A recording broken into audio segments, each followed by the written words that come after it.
President হওয়ার পর কি বলছেন ডোনাল্ড ট্রাম্প, আর তা নিয়েই একের পর এক খবর শিরোনামে হচ্ছে। এবার মার্কিন মুলুকে গিজগিজ করছে জঙ্গি, কথা বললেন ট্রাম্প। ট্রাম্পের মন্তব্যে চমক, গোটা বিশ্বের কাছেই চমক এই মন্তব্য। তিনি বলছেন আমাদের দেশে হাজারে হাজারে সন্ত্রাসবাদী রয়েছে, ভেনেজুয়েলার কায়দায় আমেরিকাতেও জঙ্গি সাফাই হবে, চ্যালেঞ্জ মার্কিন প্রেসিডেন্ট ডোনাল্ড ট্রাম্পের।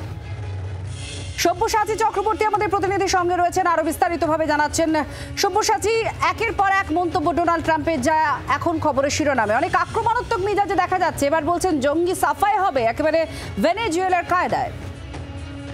দেখো, স্পষ্টতই ট্রাম্পের যে বক্তব্য তা হচ্ছে অভিবাসী যারা রয়েছেন, বিশেষ করে যাদেরকে বেআইনি অভিবাসী বলা হচ্ছে তাদেরকে লক্ষ্য করে, এবং তাদের একাংশের জন্যই অন্তত ডোনাল্ড ট্রাম্পের দাবি যে দেশে অশান্তি ছড়িয়েছে, দেশে খুন, জখম, রাহাজানি, চুরি, ছিনতাই এইগুলো বেড়েছে।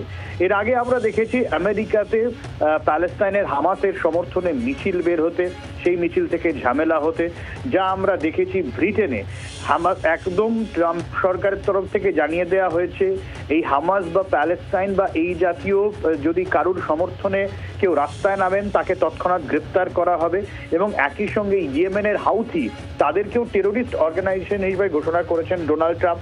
স্পষ্টতই ট্রাম্পের তরফ থেকে এটা বারবার মনে করে দেওয়া হচ্ছে আমেরিকার বাসিন্দা ছাড়া যারা বেআইনিভাবে এ দেশে বসবাস করছেন, যাদের জন্য অভিযোগ দেশের শান্তি শৃঙ্খলা বিঘ্নিত হচ্ছে, তারা সন্ত্রাসবাদী, তারা খুনি, তাদেরকে রেয়াত করা হবে না। ঠিক এই ভাবনা নিয়ে মেক্সিকো সীমান্তে অন্তত 1000 সেনা পাঠাতে চাইছে, যাতে এই মেক্সিকো সীমান্ত দিয়ে যাতে অবৈধ অনুপ্রবেশ আটকানো যায়, এবং ভেনেজুয়েলার কায়দায় সেখানে সরকার বিরোধী এবং সেখানকার যারা বিষয় রয়েছে, আমরা ভেনেজুয়েলায় জানি বেশ কয়েকশো মানুষের ওপরে খাড়া নেমে এসেছিল, সরকারি খাড়া নেমে এসেছিল। ঠিক সেই উদাহরণ টেনে এনে ডোনাল্ড ট্রাম্পও আমেরিকায় এবারে কড়াকড়ি অভিবাসীদের ক্ষেত্রে, এবং এর ক্ষেত্রে কিন্তু প্রত্যেকটা দেশের নাগরিকই রয়েছেন, নির্দিষ্টভাবে অনেকের বিরুদ্ধেই অভিযোগ, তাদেরকে নির্দিষ্টভাবে ট্রাম্প বলে দিয়েছেন। এবং এটা বড় বড় মন্তব্য যে দেশে সন্ত্রাসবাদী থেকে শুরু করে খুনিরা গিজগিজ করছে, তাদের কাউকে রেয়াত করা হবে না।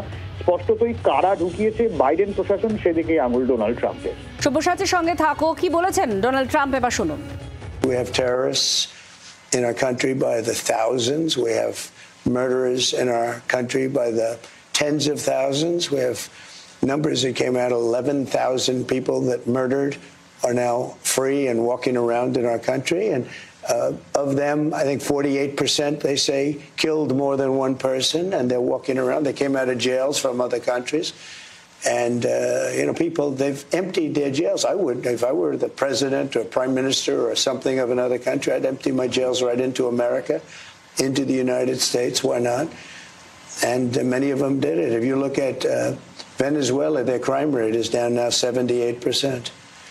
Because they took their street gangs and they moved them into the United States. And you're seeing that in Colorado and Los Angeles and other places. And we're going to take care of it. এখানে একটু সব্যসাচী জানতে চাইবো, Donald ট্রাম্পের এই মন্তব্য বহির্বিশ্বে অর্থাৎ বিশ্বের অন্যান্য দেশগুলোর উপর কিরকম প্রভাব ফেলতে পারে? কারণ এটা অত্যন্ত আক্রমণাত্মক একটি মন্তব্য, অভিবাসন নীতি নিয়েও যথেষ্ট কড়া অবস্থান ডোনাল্ড ট্রাম্পের। এই জায়গায় দাঁড়িয়ে, এই নিরিখে বিশ্বের অন্যান্য দেশগুলি এটা নিয়ে কতটা চিন্তার হতে পারে বা চিন্তিত হতে পারে? দেখো, খুব সহজভাবে বললে ভারত অন্তত এই জায়গা থেকে কোন রকম কোনো সংঘাতে যেতে চাইছে না বলেই অন্তত 18,000 ভারতীয় অভিবাসীকে ফিরিয়ে আনা হচ্ছে। এটা অস্বীকার করার কোনো জায়গা নেই। বহু ভারতীয় বেআইনিভাবে আমেরিকায় প্রবেশ করেছে, সেই অভিযোগ বারবার এসছে নয়াদিল্লির, সেখান থেকে ফেরতও পাঠানো হয়েছে। আমি যদি বিষয়টাকে খুব সহজভাবে দেখি, আমাদের এখান থেকে যেমন একটা আশঙ্কা রয়েছে বাংলাদেশিদের অবৈধ অনুপ্রবেশ, সেই জায়গা থেকে জঙ্গি তৎপরতা, রোহিঙ্গা নিয়ে উদ্বেগ, ঠিক একই রকম ভাবে সেই বিষয়টা ডোনাল্ড ট্রাম্পের তরফেও দেখা হচ্ছে। সমস্যাটা এই জায়গায় হতে পারে যেহেতু সেখানে অনেক ভারতীয় এবং মানে আমেরিকা নন এরকম, তারা গ্রিন কার্ড হোল্ডার এবং তারা সেখানে আইন সম্মতভাবেই বসবাস করেন। এই যে একটা ট্রাম্পের মন্তব্য সামনে এলো, এর ফলে যারা বেআইনি অভিবাসী সেই বিষয়টা আলাদা, আইনিভাবে যারা বসবাস করছেন, যারা হচ্ছে ভারতীয় বা অন্যান্যরা কালো চামড়া, তাদের বিরুদ্ধেও কিন্তু একটা ক্ষোভ বা তাদের একটা বাঁকা চোখে দেখা। এর আগেও আমরা দেখেছি ভারতীয়দের একাধিক ঘটনাও ঘটেছে। একদম অনেক ধন্যবাদ। সব্যসাচী আমাদের সঙ্গে ছিলেন, আমাদের প্রতিনিধি। আমাদের সঙ্গে ঈশানী নস্কর, আন্তর্জাতিক সম্পর্ক বিশেষজ্ঞ, তিনি আমাদের সঙ্গে রয়েছেন। ঈশানীদি, ডোনাল্ড ট্রাম্পের এই মন্তব্য অনেক বেশি অ্যাগ্রেসিভ। ডোনাল্ড ট্রাম্প এক্ষেত্রে যে দেশে গিজগিজ করছে জঙ্গি, তাদেরকে সরাতে হবে, ভেনেজুয়েলার মতো সাফাই অভিযান চলবে, এমনটা তিনি বলছেন। এটা কিভাবে আপনি দেখছেন এই মন্তব্যকে? আর যারা আমেরিকার নাগরিক নন অথচ আমেরিকায় রয়েছেন কোনো না কোনোভাবে, তাদের ক্ষেত্রে এটা কতটা উদ্বেগের হতে পারে, বা যে দেশ থেকে তারা এখানে আশ্রয় নিয়েছেন বা কোনোভাবে আছেন, সেই দেশের তরফ থেকেই বা কি ধরনের পদক্ষেপ করা হতে পারে? দেখুন, এটা তো খুব স্পষ্ট যে বরাবরই এর আগেও যখন ট্রাম্প ছিলেন দায়িত্বে, তখনও কিন্তু তার এই ইমিগ্রেশন নিয়ে অনেক ধরনের বিতর্ক তিনি তৈরি করেছিলেন। তিনি H1B ভিসা নিয়ে মন্তব্য করেছিলেন, তিনি বলেছিলেন মেক্সিকোর সঙ্গে একটা প্রাচীর তৈরি করে দেওয়া উচিত, এরকম অনেক কাজ করছে। ফলে তার একটা অনাবাসী মার্কিনী, যদিও আমি বলতে পারি, অর্থাৎ যারা মার্কিন মুলুকের নয়, যারা অন্য জায়গার বা অন্য রাষ্ট্র বা অন্য দেশ থেকে আসছে, তাদের প্রতি তার একটা মানে বিশেষ করে নেগেটিভ একটা দৃষ্টিভঙ্গি আছে, একটা সন্দিহান দৃষ্টিভঙ্গি বরাবরই রয়েছে, এবং তার বরাবরই ইলেকশন এজেন্ডার মধ্যে এটা খুব স্পষ্ট রয়েছে। এমনকি আপনি যদি এক্সিকিউটিভ অর্ডার যেগুলো উনি ওনার শপথ গ্রহণের পরের মধ্যে দেখেছেন, তার মধ্যে একটা বড় কিন্তু হচ্ছে ইমিগ্রেশন পলিসি, অর্থাৎ কিভাবে নির্দিষ্ট মানুষ যাদেরকে তার সরকার মনে করবে যে তারা এখানকার মানে মার্কিন মুলুকে বেআইনি ভাবে ঢুকে পড়েছে, অনুপ্রবেশ করছে বা বসবাস করেছে, তাদেরকে চিহ্নিত করে তাকে ডিপোর্ট করে দেবেন। তো তার সঙ্গে যদি এই মন্তব্যটা রাখা হয়, এই মন্তব্যটা পাশাপাশি রাখা হয়, তাহলে তো বোঝাই যাচ্ছে যে তিনি এক ধরনের, আমি বলবো মানে একটা মানে রেশিয়াল জায়গা থেকে এবং ধর্মীয় জায়গা থেকে নানা দিক থেকে মানে তিনি একটা এই ধরনের ন্যারেটিভ তৈরি করার চেষ্টা করছেন যে দেশের মধ্যে একটা বড় সংখ্যক মানুষজন আছেন যারা বেআইনি ভাবে এখানে বসবাস করছে, এবং তারাই অ্যাকচুয়ালি সন্ত্রাসী কাজকর্মের সঙ্গে পরোক্ষ বা প্রত্যক্ষভাবে যুক্ত আছে বলে তার বিশ্বাস।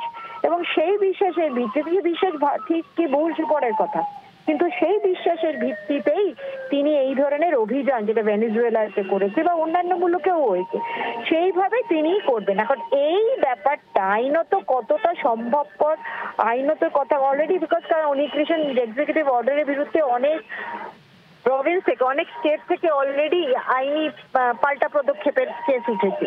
কাজে এইটা কতদূর করা যাবে এবং তিনি যা বলছেন সেটা কার্যত কতটা মানে এক্সিকিউটিভ স্টেট সরকার হিসেবে করা যেতে পারে, এইটা কিন্তু ভাবার বিষয়। এবং এটাও আরেকটা জানার কথা, যেহেতু ইমিগ্রেশন বিষয়টাকে তিনি এতটা প্রাধান্য দিয়েছেন এবং যেভাবে তিনি শর্তগুলো ফেলেছেন, তাতে যারা ওখানে আছেন বিভিন্ন দেশ থেকে, যারা এখানে, আমরা জানি যে মার্কিন যুক্তরাষ্ট্র একটা বিশেষ রকম ভাবে একটা ইমিগ্রেন্ট সোসাইটি, নানা সময় নানা যে রাষ্ট্র থেকে দেশজন এসেছে, এবার তাদের যাদের so called green card holder নয়, যারা সেইভাবে এখনো সেই জায়গাটাতে পৌঁছাতে পারেননি, তাদের এবং তাদের পরিবারের উপরে কিন্তু একটা বিশাল সংকট এবং দুশ্চিন্তার জায়গা তৈরি হবে। অবশ্যই। অনেক ধন্যবাদ। অনেক ধন্যবাদ। আমাদের সঙ্গে ছিলেন আন্তর্জাতিক সম্পর্ক বিশেষজ্ঞ ঈশানী নস্কর। তিনিও বলছেন এটা একটা অবশ্যই চিন্তার জায়গা থেকে যাচ্ছে, এবং এর এক্সিকিউশন কার্যকর যখন হবে সেটার ক্ষেত্রে কি কি পদক্ষেপ নেওয়া হয় সেদিকেও সকলের নজর রয়েছে। বাংলার আওয়াজ, বাঙালির আবেগ, জি 24 ঘন্টা।